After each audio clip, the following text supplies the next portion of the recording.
innahu min Sulaiman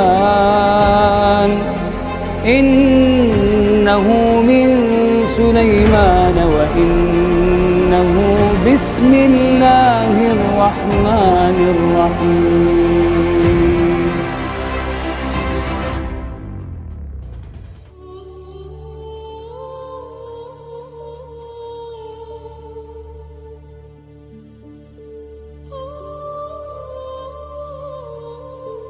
Assalamualaikum warahmatullahi wabarakatuh. Jangan menilai orang dari penampilannya. Kisah seorang pengembala yang jujur. Di sebuah jalan yang membelah padang pasir, tampak seorang berjubah putih sedang berjalan kelelahan. Orang itu tak lain adalah Abdullah bin Umar radhiyallahu anha, salah seorang sahabat Nabi yang terkenal kealiman dan kezuhudannya. Ia sedang berjalan keluar dari Madinah menuju Mekah untuk beribadah di Baitullah. Berkali-kali Abdullah bin Umar menghentikan langkahnya sesaat untuk meminum seteguk air perbekalannya. Namun sayang kantong airnya telah kering kerontang. Ia benar-benar kehausan. Ia melihat sekelilingnya, siapa tahu ada orang Badui atau pengembala yang bisa memberinya seteguk air penawar dahaga. Namun sejauh mata memandang, yang dia temukan hanyalah warna kecoklatan samudra pasir. Ia tetap bersabar dan terus berjalan sampai akhirnya mata menangkap beberapa titik hitam dan putih dari kejauhan. Di balik bukit pasir, hatinya merasa lega. Berkali-kali ia mengucapkan syukur alhamdulillah.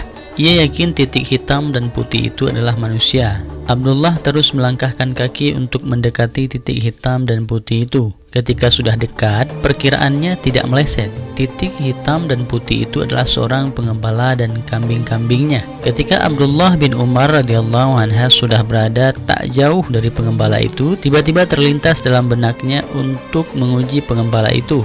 Ia ingin tahu apakah ajaran Islam telah sampai ke tengah padang pasir yang terpencil dan jauh ini. Ia juga ingin tahu apakah pengembala itu telah menerima ajaran suci yang dibawa oleh Nabi Muhammad SAW. Nah, setelah mengucapkan salam, Abdullah bin Umar berkata kepada si pengembala tadi, "Wahai bocah, aku ingin membeli seekor kambing yang kau gembalakan ini. Bekalku sudah habis." "Maaf tuan, aku hanyalah seorang budak yang bertugas mengembalakan kambing-kambing ini. Aku tidak bisa menjualnya. Ia bukan milikku tapi milik majikanku. Aku tidak diberi wewenang untuk menjualnya," jawab pengembala kambing itu. "Ah, itu masalah yang mudah. Begini saja, kau jual seekor saja kambing gembalaanmu padaku. Tentu sangat sulit untuk pemiliknya menghitung jumlahnya. Atau kalaupun dia tahu ada seekor kambingnya tidak ada, bilang saja telah dimangsa oleh serigala. Gampang bukan? Kau pun bisa membawa uangnya," bujuk Abdullah bin Umar dengan wajah yang tampak serius. "Lalu, di mana Allah?" jawab si pemuda pengembala tadi.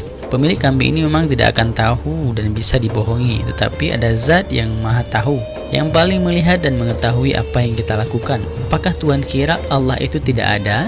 ujar si pengembala kambing tersebut. Sungguh, jawaban itu membuat Abdullah bin Umar tersentak kaget luar biasa. "Aku tidak diberi kuasa oleh pemilik kambing ini untuk menjualnya. Aku hanya ditugasi untuk mengembalakannya dan meminum air susu ketika aku membutuhkannya, dan juga memberi minum kepada musafir yang kehausan," sambung si pengembala tadi. Ia berkata begitu sambil menjongkok, memerah susu seekor kambing ke dalam sebuah mangkuk. Begitu susu itu penuh terisi, ia kemudian memberikannya kepada Abdullah bin Umar. Ia berkata, "Minumlah tuan, kulihat Anda kehausan. Jika masih kurang, Anda bisa tambah. Jangan khawatir, susu ini halal.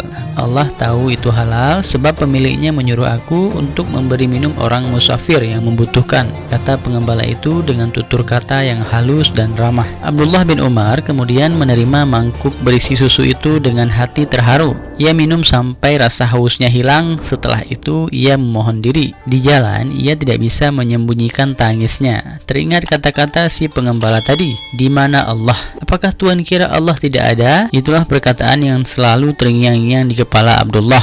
Abdullah bin Umar kemudian menangis mengingat bahwa seorang pengembala kambing di tengah padang pasir yang pakaiannya kumal dan lusuh itu ternyata memiliki rasa takwa yang sangat tinggi. Hatinya menyinarkan keimanan, akhlaknya sungguh mulia. Ajaran Rasulullah SAW telah terpatri dalam jiwanya. Abdullah bin Umar terus melangkahkan kaki sambil bercucuran air mata dan menangis. Lalu Abdullah bin Umar mencari kampung terdekat dan menanyakan siapakah tuan dari sang pengembala itu. Begitu berjumpa, Abdullah bin Umar kemudian langsung membeli budak itu dan langsung memerdekakannya. Semoga dapat diambil hikmah dan manfaatnya. Wabillahi taufik wal hidayah. Assalamualaikum warahmatullahi wabarakatuh.